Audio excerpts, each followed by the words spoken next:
नमस्कार। आज हम सभी विष के दांत कहानी के दूसरे भाग का अध्ययन करेंगे। क्योंकि ये कहानी बहुत बड़ी है, इसीलिए मैंने इसे 2 भागों में बाँट दिया है। तो आज हम लोग इसके दूसरे भाग का अध्ययन करेंगे। जैसा कि पहले ही मैं बता चुकी हूँ, विष के दांत कहानी के लेखक हैं नलिन विलोचन शर्मा। पिछले ही वीडियो में मैंने बताया था कि कहानी में कई चरित्र हैं, पर मुख्य चरित्रों की बात मैंने बताई थी, जिसमें मदन, काशू, सेन साहब, गिरधर लाल, सेन साहब की बेटियां, ड्राइवर, उसके अलावा सेन साहब की पत्नी हैं, गिरधर लाल की पत्नी हैं, इतने सारे चरित्र हैं। उसके साथ सेन साहब के मित्र भी हैं। विष के दांत कहानी के प्रमुख बिंदुओं को समझने से पहले हमें विष के दांत कहानी के सारांश को समझना बहुत ज़रूरी है। तो आइए हम सब पहले विष के दांत कहानी के सारांश को समझते हैं। नलिन विलोचन शर्मा कृत विष के दांत शीर्षक कहानी उच्च मध्य वर्ग के यथार्थ को प्रस्तुत करती है। उच्च मध्य वर्ग भौतिक कारणों के कारण उच्च मनोग्रंथि से ग्रस्त हो जाता है और अपने अधीन काम कर रहे निम्न मध्य वर्ग और निम्न मध्य वर्ग को हीन व नीची दृष्टि से देखने लगता है। यह कहानी उच्च मध्य वर्ग और निम्न मध्य वर्ग के साथ ही साथ निम्न मध्य वर्ग और निम्न वर्ग के बीच विरोध को सामने लाती है। व्यंग्यात्मक शैली में लिखित यह कहानी बड़ी ही मार्मिक और मर्मस्पर्शी है। आर्थिक कारणों से मध्य वर्ग के ही एक और सेन साहब जैसी एक श्रेणी उभरती है, जो अपनी महत्वाकांक्षा और सफ़ेद पोशी के भीतर लिंग भेद जैसे कुसंस्कारों को छिपाए हुए हैं। वहीं दूसरी ओर गिरधर लाल जैसे नौकरी पेशा वाले निम्न मध्य वर्ग हैं, जो कई कठिनाई और बंदिशों के बीच भी अपने अस्तित्व को बचाए रखने के लिए संघर्ष करते रहते हैं। सेन साहब एक कारखाने के मालिक थे। उनको 5 बेटियां और एक बेटा था। बेटा सबसे छोटा था। परिवार में उसकी बड़ी इज्जत थी, क्योंकि 5 बेटियों पर से एक बेटा पैदा हुआ था, इसलिए परिवार में उसका बड़ा मान था। मिस्टर और मिसिस सेन उस पर अपनी जान छिड़कते थे।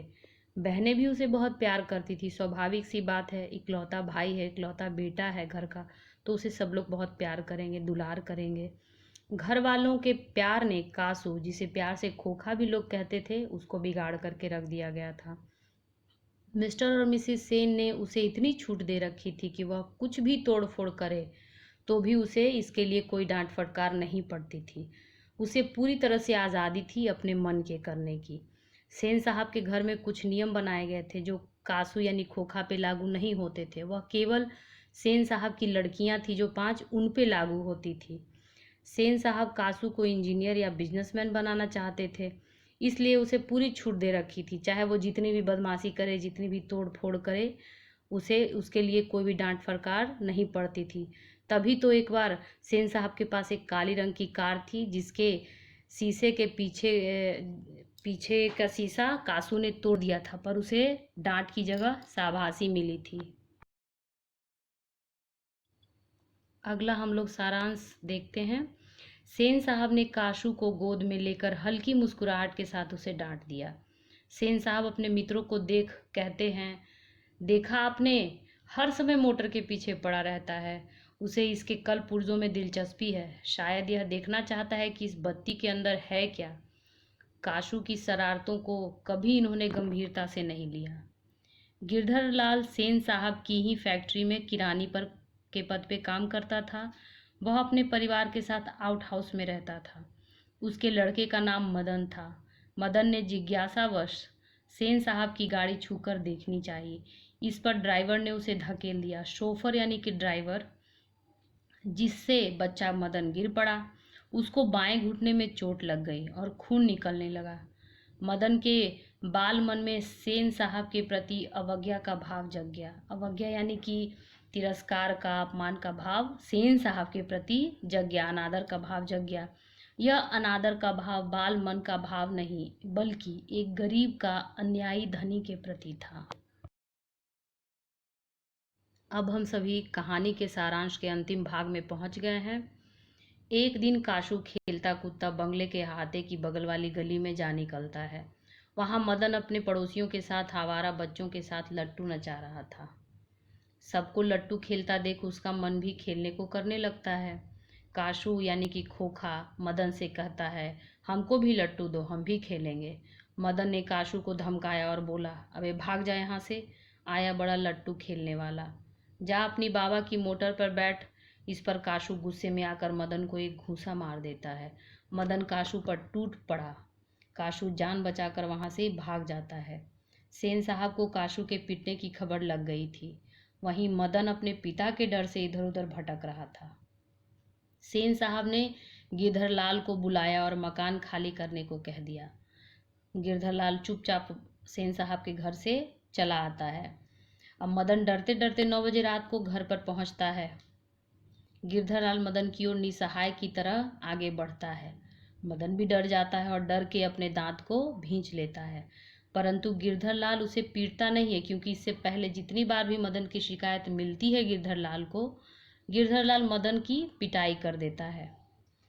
पर इस बार वो उसे अपनी गोद में गर्व के साथ उठा लेता है और बोलता है, शाबाश बेटा, एक तेरा बाप है और तूने तो खोखा के दांत तोड़ दिए, वाह। यह हंसता हुआ कहता है। तो इस तरह विष के दांत शीर्षक कहानी सामाजिक यथार्थ की कहानी है, जिसे प्रतीकात्मक शैली में मनोवैज्ञानिक आधार पर प्रस्तुत किया गया है। विष के दांत कहानी में एक प्रमुख समस्या पे भी प्रकाश डाला गया है, जो कि लिंग भेद से जुड़ी समस्या है। जैसा कि इस कहानी में हम जान चुके हैं, मिस्टर और मिसिस सेन को 5 लड़कियां और 1 लड़का है। तो मिस्टर और मिसिस सेन इन दोनों में फ़र्क करते हैं। उनको अपनी लड़कियों पे गर्व है। किस बात का गर्व है? इस बात का गर्व है कि वो जो अपनी लड़कियों को बोलते हैं वो लड़कियां करती हैं, जैसे रहने को बोलते हैं वैसे रहते हैं। और सेन दंपति जो है वो कुछ नियम बनाए हैं जो कि बेटे के लिए अलग है और बेटी के लिए अलग है। और कासू को बहुत सारे नियम ऐसे थे बनाए हुए जिसमें छूट मिली हुई थी, वहीं लड़कियों को छूट नहीं मिली हुई थी। लड़कियां कठपुतलियों के समान थी उनके लिए, यानी कि डोर उनकी लड़कियों 5 लड़कियों की डोर सेन साहब और उनकी पत्नी के हाथ में थी। वो जिस तरह से चाहे अपनी लड़कियों को कठपुतली की तरह नचाते थे, वो सूत्रधार बने हुए थे। उसी प्रकार जितनी भी 5 लड़कियां थी वो बहुत सीधी थी। वो सारे नियमों को, सारी बातों को चुपचाप कायदे से मानती थीं। और मिस्टर सेन की 5 लड़कियां अपने अपने होठों पे मुस्कुराहट संवारने में निपुण थी। वो सीख भी गई थी कि कैसे इसमें जीना है। और मिस्टर और मिसिस सेन ने उन्हें मुस्कुराने की छूट दी थी, परंतु खिलखिला के हंसने की नहीं। यानी कि वो हंस सकती थी पर खुल के नहीं हंस सकती थी। आज़ादी उन्हें नहीं थी खुल के हंसने की। और इतना अच्छा मुस्कुराती थी कि उनकी जो सोसाइटी थी रहने वाले, जहाँ के वो लोग रहने वाले थे, वहाँ की जो तारिकाएँ थीं, तारिकाएँ कहने से तात्पर्य वहाँ जो खूबसूरत महिलाएं थी, लड़कियाँ थी, वो भी उनसे ये कला सीखने की इच्छा कर सकती थी। अब सेन साहब के परिवार में बच्चों का पालन पोषण लिंग भेद के आधार पे किया जाता था, और ये एक बहुत बड़ा कुसंस्कार हमारे समाज में माना जाता है। आज भी ये हमें देखने को मिलता है कि कई लोग हैं जो कि अपने बच्चे में फ़र्क करते हैं, लड़का और लड़की में फ़र्क करते हैं। अब इस भेदभाव के कारण क्या हुआ था उनके परिवार में, जो लड़का था कासू खोखा, वो बिगड़ैल स्वभाव का हो गया था। वहीं लड़कियां थी बहुत ज़्यादा नियम और बंदिश के कारण कुंठित सी हो गई थी।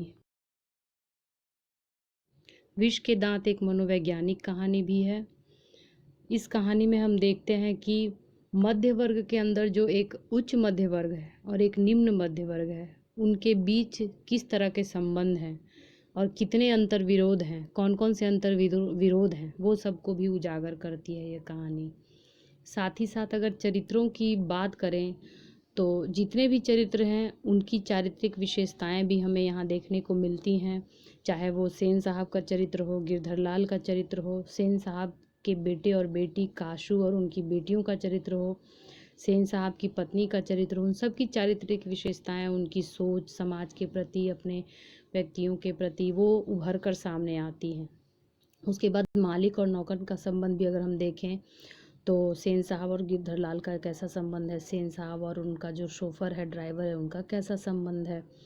साथ ही साथ 2 वर्ग के बच्चों के बीच किस तरह का संबंध होता है, उच्च मध्य वर्ग और निम्न मध्य वर्ग के बच्चों के बीच का जो संबंध होता है, उस पे भी ये कहानी प्रकाश डालती है।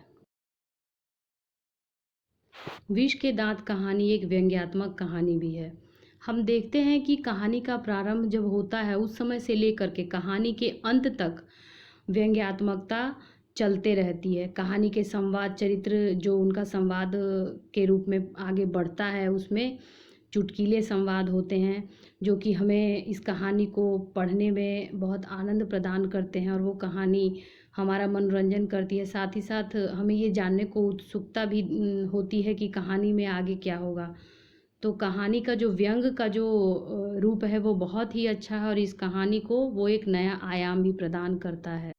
कहानी जो विष के दांत है वो एक विशेष सामाजिक संदर्भ के रूप में भी लिखी गई और यह पूरी तरह से एक सार्थक कहानी है। अब जैसे इसमें पिछले वीडियो में मैंने बात की थी, एक प्रतीकात्मक कहानी है। विष के दांत को इसका प्रतीक माना गया है और कहीं ना कहीं इसमें उच्च वर्ग में जो घमंड की भावना है उसको दिखाया गया है और ये समझाने का प्रयास किया गया है कि किस तरह से गरीबों को, उपेक्षित वर्ग को हम जो उच्च वर्ग के लोग होते हैं, धनी लोग होते हैं, वो देखते हैं। और यह कहीं ना कहीं हमें यह कहानी यह सिखाता है कि अब वो समय आ गया है कि उस पे सोचने को मजबूर हो। अब विद्रोही प्रवृत्ति भी इसमें दिखाई दे गई है। जो हमारा मध्य निम्न वर्ग है वो उच्च वर्ग के प्रति मदन के रूप में एक विद्रोही भी हमारे सामने आता है, जो कि उस चीज़ का सामना करता है, उसका प्रतिकार करता है और वो इस कहानी का नायक के रूप में उभरता है। वहीं अगर गिरधर लाल की बात करें तो वो इसका जवाब सेन साहब को नहीं दे पाता है जब सेन साहब उसको नौकरी से निकालते हैं। मदन पूरी तरह से उनका जवाब दे देता है और गिरधर लाल को इसके लिए बहुत गर्व होता है। तो हम समझ जाते हैं कि ये पूरी तरह से एक यथार्थवादी कहानी है जो कि अपने यथार्थ पे बिल्कुल जो सही उतरती है। कहानी की भाषा बिल्कुल सहज है। संवादों में जो पात्र हैं, चरित्र हैं, उन पे इनका एकदम सटीक प्रयोग किया गया है और व्यंग जो किया गया है, इसकी आंतरिक संरचना भी बहुत अच्छी है। कहानी की कथा वस्तु बहुत अच्छी है, वातावरण, संवाद, इसका उद्देश्य भी उतना ही अच्छा है। यह कहानी पूरी तरह से सार्थक है और अंत भी कहानी का बहुत ही आकर्षक और नाटकीय ढंग से होता है। आपको ये वीडियो पसंद आया हो तो लाइक करें और जो ये वीडियो पहली बार देख रहे हैं इस चैनल को प्लीज़ सब्सक्राइब करें और नोटिफिकेशन ऑन करें। धन्यवाद।